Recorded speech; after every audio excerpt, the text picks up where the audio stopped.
up with the lineup. I mean, They have the heroes for it. They have the heroes for it? What's the play style of fire? Who do you think is going to be the player for CDEC? The captain, the Enchantress, kill the Enchantress player. Okay. It's important. Well, keep an eye on the Enchantress then if you are rooting for CDEC to take this one. And we're going to go over to the commentators for Game 2 of Secret versus CDEC.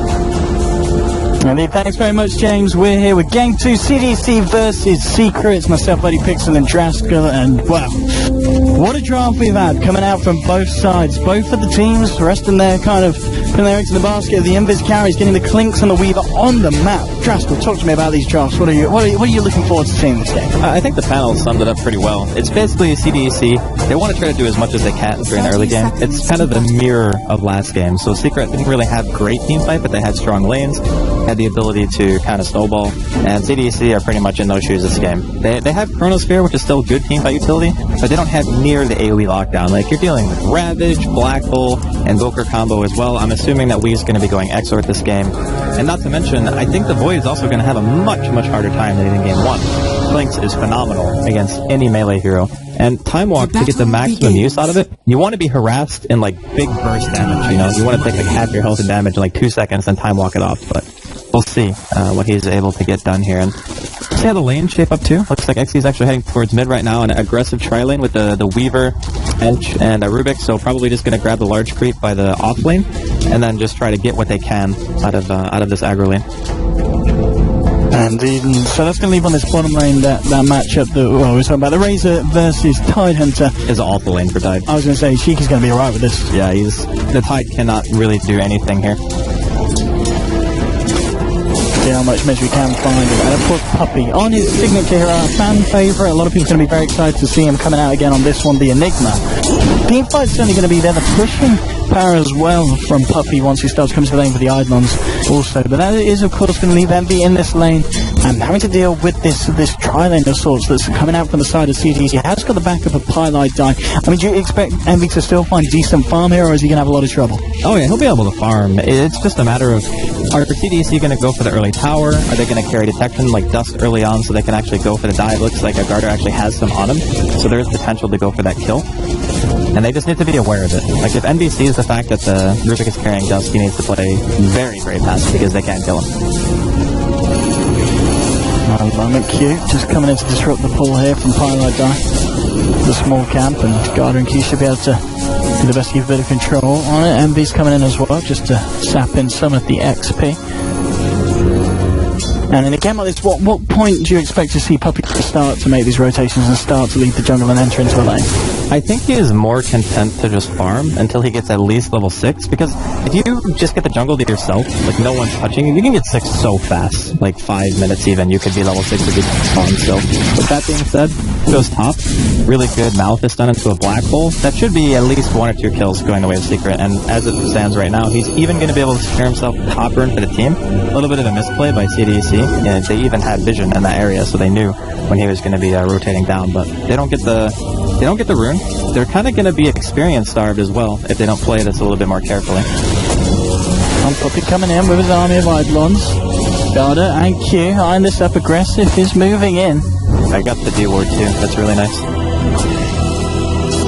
And again, with this aggressive try, do you think we'll see Garter and Q kind of try and make the journey into the jungle? I mean, at the same time, can the two of them... I would take hard. With the support sitting here? Oh my god. Yeah, they could try and go for this one. Aggressive, ready to move in. They'll be away from Terrified Eye. Now, you can imagine this guy wants to take Envy. Trying to go for the kill, but the stun is there from the center. Q with the control. Will find themselves the first, but Q will play with his life. But looks like they're going to find a second one here at CDC. Pylite Die will pop the Fairy Fire. It's not enough. 2 for 1 on the top lane. That's exactly what this aggressive Kyler needs to find. It was just a little bit over-aggressive there by Envy. Like, he tried to go for the Weaver because I think Pylite Die was too far away to throw out the Magic Missile during Shiguchi, and he knew the tower aggro was going to be on him. But the thing is, since the stun came late, he was out of tower attack range, which means that there was no way that counter kill was ever going to go down, and because he stayed a little bit too long, he got stunned by Centaur. So far, kind of eyeing up the last hits on the board. Bottom lane, Shiki And as in front of him, 15-8, and as we can see at the moment, once again, Right here, the tower's going to switch. Actually, I didn't end up hitting him at all. I actually just ended up hitting at the edge instead. So maybe he thought it was going to switch and he just wanted to go for it because there was such a large gap. But yeah, either way, it didn't work out. But 1 of 2 deaths is bad. They did end up trading in the end. Still farming like a madman. Like, he's got 30 CS. He is just a beast right now. He's almost level 6, and it's like 4 minutes into the game. he's ready for this puppy. He is ready to try and look for some of the action. Still a Q hanging around here, trying to annoy Pylai Die and disrupts the lane control that he's trying to achieve here for MV. And MV talking about the man. What's he doing? He's not where he should be. Aggressive and guard and finding the kill. Puppy will pop down the Malefist onto Aggressive, and he's going to be lucky that Aggressive is down mana, so can't really look to commit anymore with more Shikuchis. But Envy just caught on the wrong side of the tree line there, and when they're close enough to help him out that time. Seems like he's underestimating his kill potential in this lane. If you get dusted and you don't have boots, you're not getting away. Like, even with Skeleton Walk, he only has 333 movement speed, and then obviously you lose movement speed off of that when you get dusted, so there's no way you're outrunning a Weaver.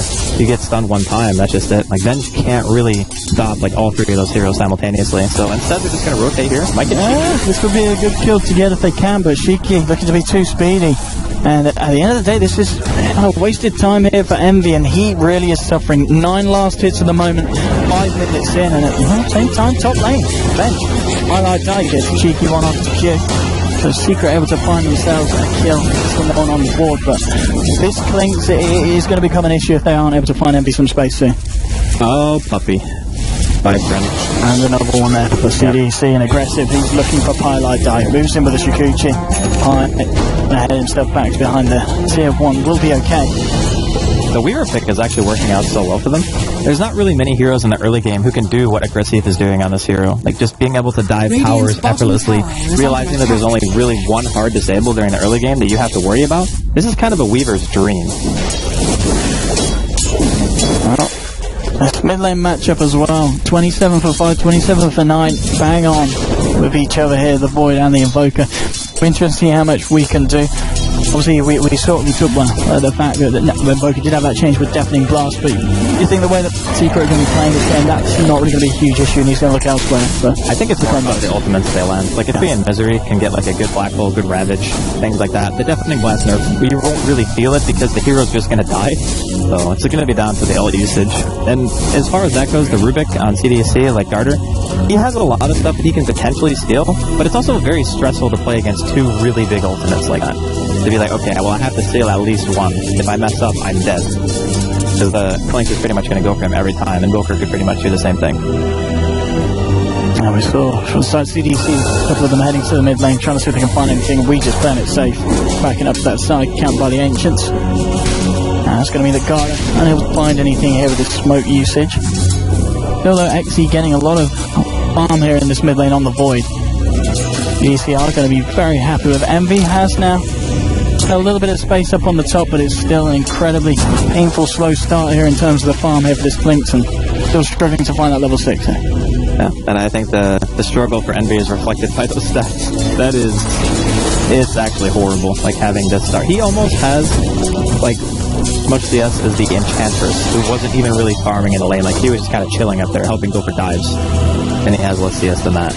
Okay, bottom lane, Misery. Okay, in comes the Chrono. XE trying to do what he can to stall a fair bit. Misery will turn around with the Ravage. Puppy moving forward. Are they going to try for this? They will. They'll use the Black Hole.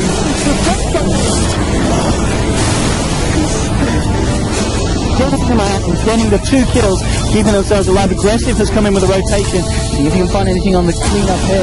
Misery will be able to wall this off. A little bit too tanky for the Weaver to do anything against the Tide at this point. But there's your Ravage, there's your Black Hole, and there's your potential turnaround in the laning stage. They needed that big time, especially with the 2 kills that they actually get. They walk away with the Void and a Razor kill on top of that. Like, here, they were kind of fighting into no vision. They had a ward near where the little ramp goes to the bottom room, but during this team fight, they had no idea what they were walking into. And unfortunately for that, they end up paying the price. So, nice comeback here. Buys a little time for Envy to get himself back on his feet. He's level 6. But at the very least, now he has Death Pact. It's going to be a lot harder to really chase him down and actually get those kills.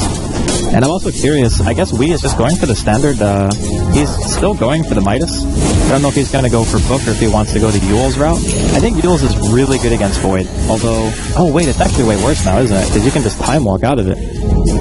That actually makes it really bad. Okay, so maybe you can only really kill like the Rubik, Ench, and Weaver. Those are going to be your main targets. As you see now, they're trying to settle with the lanes the other way around. The aggressive down here to the bottom. They want to try and get him at the top of the farm game. We saw how much he can do with that. In game 1 on his span, he kept himself at the top of the board in terms of value, and this game he's going to try his best to get up there. He'll be competing with this Wii High and Poker that's at the top, and as you said now with the Midas, he's going to be able to start to work up his own net value. Secret hanging around at the bottom. Ready to see if any open one on the side of CDEC does jump out. Dota just throwing out a return gush there onto Misery. Because the fact that they've got 3 heroes down here is going to give us some space still to Envy. So Envy slowly climbing himself back up that board, and he has now got his brown boots. I do believe that Misery overall has done way better in his lane than I was expecting. Like, if you just compare the overall CS, sure, Razor has more denies. This isn't a crush by any means. This is, like, pretty darn close, all things considered.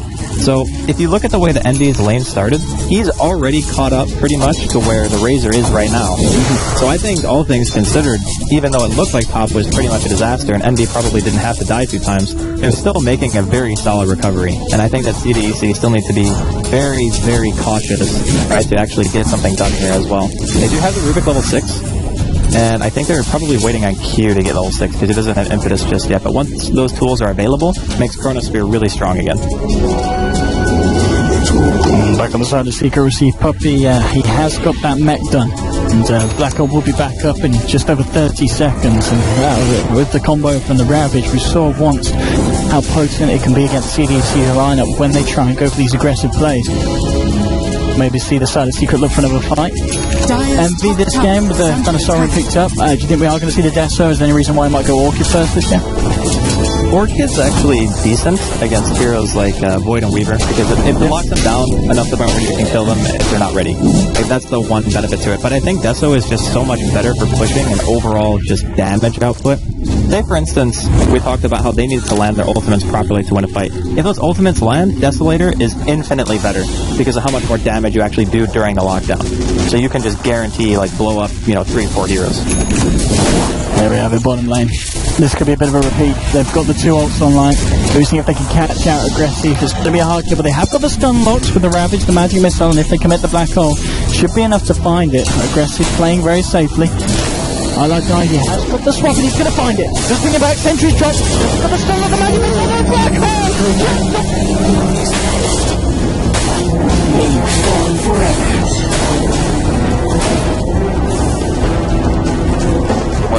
For sure. That was insane. I thought he was going to miss. I saw his arms go out. I was like, oh god, he's going to miss. But just barely caught it out. He's got big arms, Puppy. He's got huge arms. Just look at how close this is. Look at that. Is not even in the animation he gets hit by it. That's got to be a little bit tilting.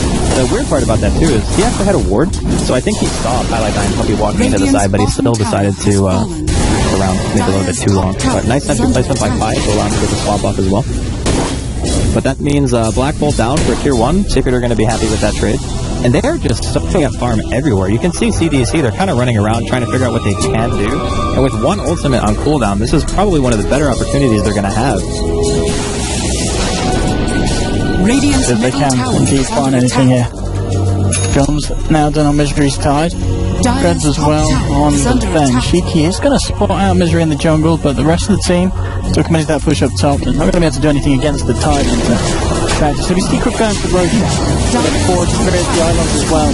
We've got a good lineup for taking this down fairly quickly. There's no way they're reacting to this way too fast. Easy AG for the ball. Well, Shiki is going to come in. Some of Misery's damage and does have the risk of that. Misery just backs up to tier 1. They'll get the Roshan.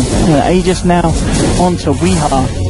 And this game is certainly looking up a little bit more than game 1 was for Secret at this point. They're looking really good. CDEC still need time before they can try to contest fights. A lot of it is dependent on, obviously, if Secret want to use Black Hole and Ravage during the same fight, they absolutely need to win that fight. If for whatever reason there's some like execution error and CDEC walk away with the team fight win, that's game changing. And the other thing too is, what can Garter actually steal from his engagements? Can he get a Black Hole? Can he get a Ravage? Just tuning on that hero and what he can steal from the team fight is also going to be hugely important for them. Alright, up XE here. Misery has got the Ravage. He's got back up as well. If they can get the range for the swap at XE, Time Walk just comes back off. I don't think they can kill him. I don't even think chasing them is worth it at this point. Alright, at this point, I mean, a lot of this down to Puppy ready, it feels. The first two Black Holes of the game have been absolutely huge. Farmed. Look at him, man. It's Puppy Enigma. It's got Greaves, and it's like 13 minutes in. Actually, I don't know if he goes Greaves this game. I think he might just go back for something what he did last game, like maybe go Vlad or like full Aura build or BKB. Although BKB is not super good this game. Still get spell stolen from and you can still get speared, so BKB is not like amazing. I'm interested to see what he does, and interested to see if as well. Oh, they have found XZ there with the wave of terror, but they can't quite get the swap off there. They'll found with the TP. I'm just on my screen at the moment. I've just got it double clicked on Puppy. We're 20 seconds away from that Black Hole. We saw him go straight for the action as it came off cooldown last time, and got the Greaves out in the smoke. He's ready to do it again, Puppy. He's going to be looking at these plays as soon as that ultimate comes back online. The Ravage is still being held onto by Misery, so that's there ready and waiting. Question of who Puppy can find catch out. He heads towards the mid lane and he's going to whip Pie. CDEC's cores have this really awkward timing where anywhere from like the 15 to 25 minute mark, they're not actually as strong as they are in lane. And they have this kind of downtime where they need one or two items. Like, take a Weaver, for example. This tower is getting pushed in right now by Secret. What is a Weaver with a Perseverance going to do against this? Like, the landing phase for him went about as good as you could have asked here. They were tower diving, they killed Envy more times than he's like ever died in Clinks in the first 10 minutes according to the stats. And they still can't really contribute to the team fight. Like, Razor is not good against 5-man, and neither is Weaver. I think they really needed to get way more than they did in the circumstances, and the fact that Misery didn't really lose his lane that hard to Shiki also puts them in a position where he has more than maybe he should have. So, even with CDEC having the good top lane, everywhere else was kind of just mediocre, and right now it feels like they are more than on the back foot. They don't even want to fight. XZ just teleports away. He's like, yeah, we're not doing anything here. And it certainly seems that Secret are much more comfortable with kind of the playstyle they're going for this game, and Envy's Clink stepping it up here. 1k above the medallion. We'll see what he does decide to go for next. Mid lane, they're close to taking another tower here. Secret weak. Highlight been in to try and finish this one off.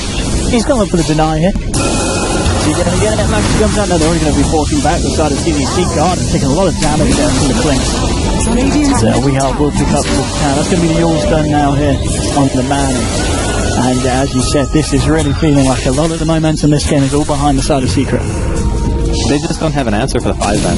It is very reminiscent of Game 1, except I feel like Secret dealt better with 5-man than CDEC are dealing with it right now. And I think a lot of that also has to do with their heroes. Like last game, they had some way of taking the fight. They had high burst damage, they had heroes who could contribute in a 5 versus 5. Weaver and Rubik, even to a certain extent, Razor, these heroes kind of need a front line or somebody to actually lock down for them to really feel useful in a 5v5, and all they have is one sphere.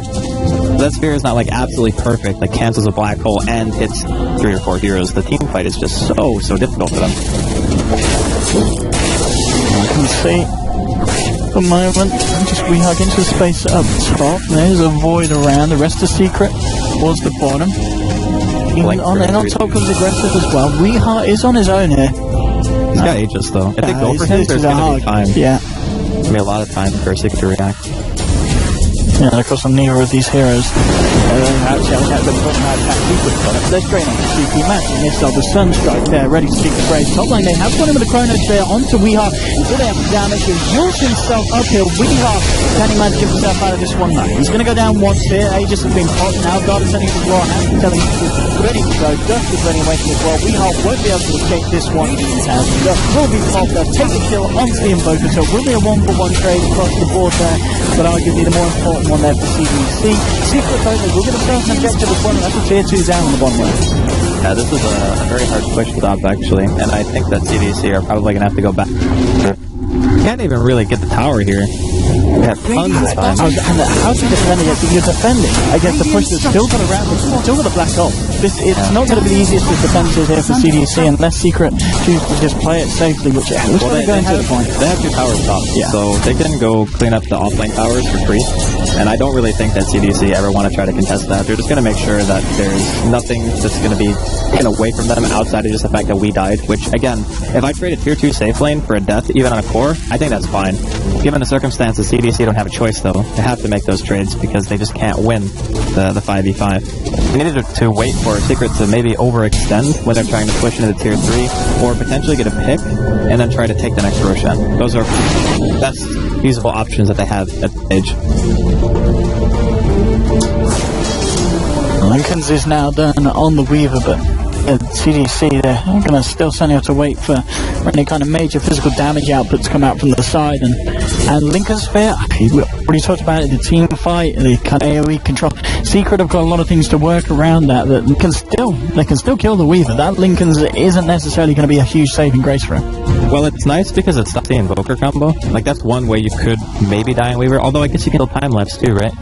Because the deafening doesn't really stop you from casting anymore. So it actually is just really bad against Void and Weaver now. But it's an interesting game because CDEC's lanes were actually very strong, but they didn't perform, I think, up to the standards that their lineup necessitated.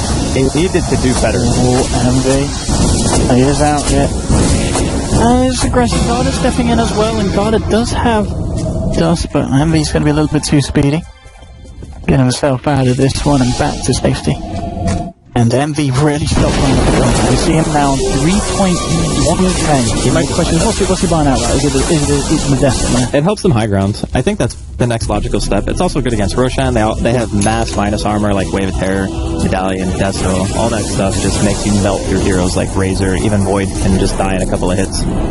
In that sense, I actually think Clinks is better against Void than he used to be, because Backtrack used to save Void periodically, but now if you just get hit by one disable and you have Clinks on you, you just die before you can really do anything. So, the nice bit of synergy they have going.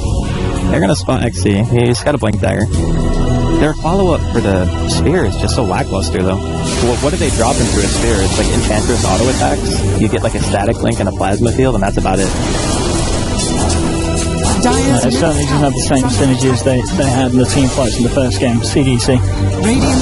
Last game they had just insane amounts. We saw some great combos in the first game. Yeah, but there's the Crimson and the Deso coming out. Big items.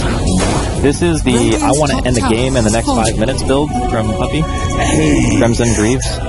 You take almost no physical damage, and the sad thing for CDEC is they don't have any magical burst. Most of their team damage is built around physical. Honestly, CDEC group up here for a little bit of a fight, but the same time will be ready for it. Puppy Misery on the sideline.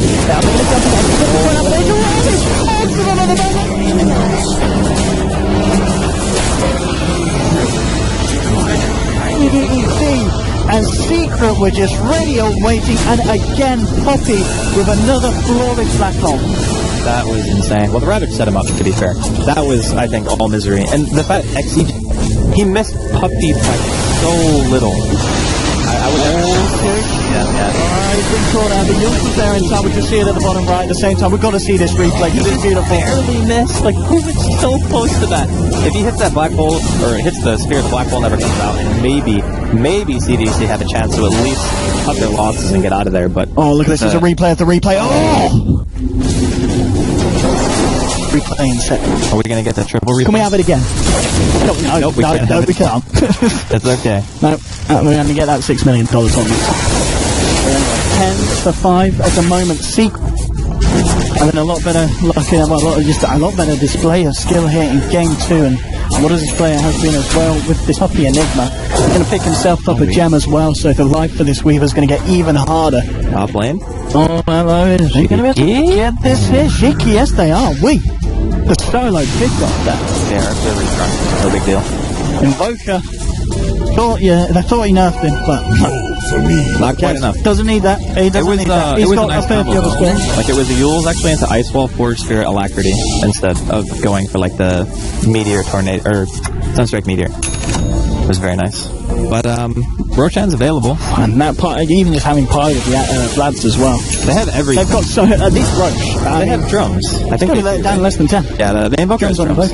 So they have every ore item that they need, and it has drums. They've even got the double jump. They don't even need pipe this. So magic damage. Like, you're gonna pipe Fade Bolt and Plasma Field. There you go. The biggest magical damage that CDEC put together here. And I think there is also something to be said for having team compositions that have only one type of damage. Now, if you only physical damage, it's very easy to itemize against, and I think that's kind of what CDEC had here. Although if their lanes went better, it might not have mattered as much, because Enchantress is like one of the few heroes who kind of needs, again, that front line or a good spear to be able to really deal damage. But if you're relying on other people to help out, you're up against like Crimson Guard and Greaves at 23 minutes in with drums and Vlads.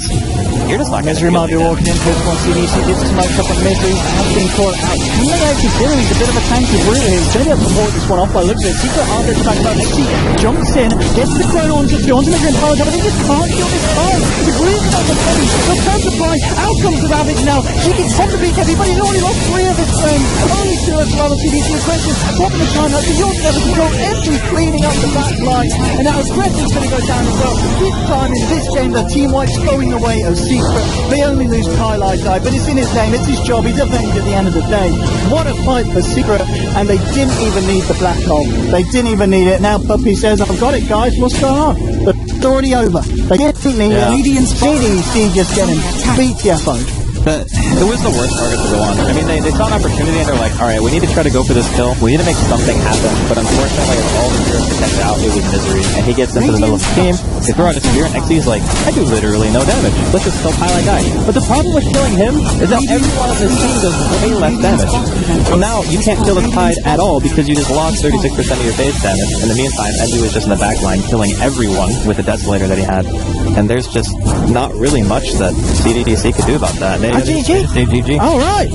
What is this? TR4 finals. GG is called, and we're going to game 3, ladies and gentlemen. Secret have done it. I'm a little bit disappointed. I was hoping for some more black hole action, but that was nice to see after a game 1 where Secret didn't really look quite all there. It's good that we're going to have an even matchup in game 3. I mean, both teams are certainly warmed up now, and going from both games, it's hard to call who's going to be able to take it. This is going to be quite a series, Andy.